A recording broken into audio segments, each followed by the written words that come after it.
বুজিছ এনেকৈ এন্দুৰে হাতীটোক কৈছে তাৰপিছত কি হ'ল তেতিয়া হাতীয়ে বুদ্ধি কৰি কি কৈছে যে এন্দুৰ ভাই তোমাৰতো ঘৰটোততো বেৰা নাই হয় নে নহয় দৰ্জাও নাই হয় নে নহয় দেখিছা নহয় এইটো চাচোন এন্দুৰৰ ঘৰত বেৰাও নাই দৰ্জাও নাই হয় নহয় কিন্তু তোমাৰ লগতো বহুত খোৱা বস্তু আছে হয়নে নহয় এইবিলাক যদি কোনোবা দিনা ৰাতি চোৰ আহি পেলাই তোমাৰ খোৱা বস্তুবিলাক যদি লৈ যায় তেতিয়া তুমি কি কৰিবা হা গতিকে এটা কাম কৰা মোৰ যে ঘৰ আছে মোৰ ঘৰৰ বেৰাবিলাক মজবুত আৰু দৰ্জাও আছে মই দৰ্জাত তালা মাৰি থওঁ হা গতিকে মোৰ ঘৰত চিন্তা নাই গতিকে তোমাৰ ঘৰত যিখিনি খোৱা বস্তু আছে তুমি অলপমান মোৰ ঘৰত থৈ দিয়া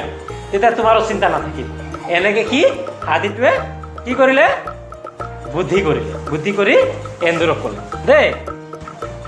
এন্দুৰে কথাটো চিন্তা কৰিলে এন্দুৰে ভাবিলে কথাটোতো ঠিকেই হয় নে নহয় হাতীয়ে যিখিনি কথা কৈছে কথাটোতো ঠিকেই মোৰ ঘৰতো বেৰ নাই আৰু এইফালে